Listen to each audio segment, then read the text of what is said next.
Now, you probably noticed I don't feel about that war the way we were told we were supposed to feel about that war, the way we were ordered and instructed by the United States government to feel about that war.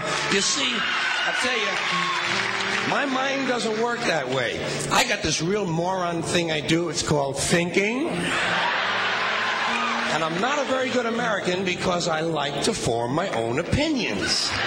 I don't just roll over when I'm told to. Sad to say, most Americans just roll over on command. Not me. I have certain rules I live by. My first rule, I don't believe anything the government tells me. Nothing.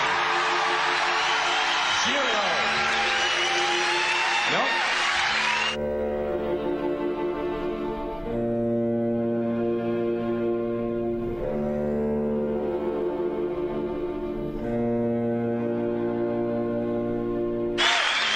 And I don't take very seriously the media or the press in this country, who in the case of the Persian Gulf War were nothing more than unpaid employees of the Department of Defense, and who most of the time function as kind of an unofficial public relations agency for the United States government. So I don't listen to them. I don't really believe in my country. And I got to tell you, folks, I don't get all choked up about yellow ribbons and American flags. Now, to balance the scale, I'd like to talk about some things that bring us together. Things that point out our similarities instead of our differences. Because that's all you ever hear about in this country is our differences. That's all the media and the politicians are ever talking about, the things that separate us, things that make us different from one another. That's the way the ruling class operates in any society. They try to divide the rest of the people. They keep the lower and the middle classes fighting with each other so that they, the rich, can run off with all the fucking money. Fairly simple thing happens to work. You know, anything different, that's what they're going to talk about. Race, religion, ethnic and national background, jobs, income, education, social status, sexuality, anything you can do, keep us fighting with each other so that they can keep going to the bank. You know how I describe the economic and social classes in this country? The upper class keeps all of the money, pays none of the taxes. The middle class pays all of the taxes, does all of the work. The poor are there just to scare the shit out of the middle class. Keep them showing up at those jobs. Politicians know that word. They use it on you. Politicians have traditionally hidden behind three things: the flag, the Bible, and children. No child left behind. No child left behind. Oh, really? Well, it wasn't long ago you were talking about giving kids a head start. Head start, left behind? Someone's losing fucking ground here. But there's a reason. There's a reason. There's a reason for this. There's a reason education sucks, and it's the same reason that it will never, ever, ever be fixed. It's never going to get any better. Don't look for it. Be happy with what you got. Because the owners of this country don't want that. I'm talking about the real owners now. The big, the wealthy, the real owners, the big wealthy business interests that control things and make all the important decisions. Forget the politicians. They're irrelevant. The politicians are put there to give you the idea that you have freedom of choice. You don't. You have no choice. You have owners. They own you. They own everything. They own all the important land. They own and control the corporations. They've long since bought and paid for the Senate, the Congress, the state houses, the city halls. They got the judges in their back pockets, and they own all the big all the big media companies. So they control just about all of the news and information you get to hear. They got you by the balls. They spend billions of dollars every year lobbying to get what they want. Well, we know what they want. They want more for themselves and less for everybody else. But I'll tell you what they don't want.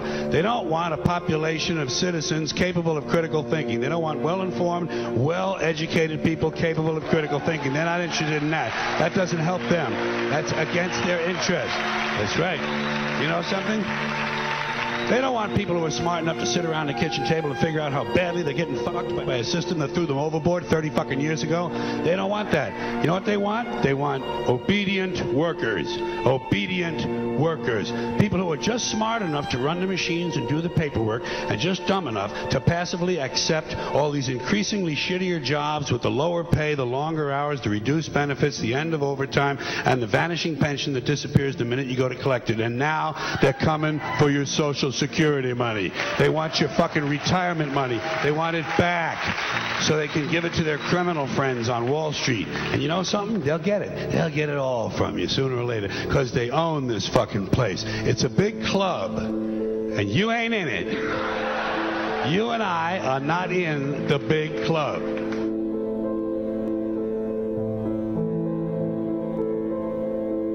The greatest form of control is where you think you're free when you're being fundamentally manipulated and dictated to. One form of dictatorship is being in a prison cell and you can see the bars and touch them. The other one is sitting in a prison cell but you can't see the bar, you think you're free. What the human race is suffering from is mass hypnosis. We are being hypnotized by people like this. Newsreaders, politicians, teachers, lecturers. We are in a country and in a world that is being run by unbelievably sick people. The chasm between what we're told is going on and what is really going on is absolutely enormous. The greatest hypnotist on planet Earth is a oblong box in the corner of the room. It is constantly telling us what to believe is real. Historically, the control and manipulation of political opinion has been the Freemasons' main weapon in gaining control of countries and states. Once in control of the rulers and politicians of a country, laws and political structures could be changed in accordance with their agenda. However, since restricting the body does not necessarily mean restricting the mind, the Freemason recognizes that their plan for a global government hinges completely on subduing the masses to their agenda, and thus eliminating opposition to their cause. And the greatest threat to their plan, posing more danger than any army or law, is the threat of a free-thinking mind. In order to eliminate this threat and to achieve their objective, the Masons have set about the boldest plan ever devised: the complete control of every aspect of human life, your life. And the weapons they are using against you are in your very homes, entertaining you and your children, and gradually indoctrinating you without you even realizing.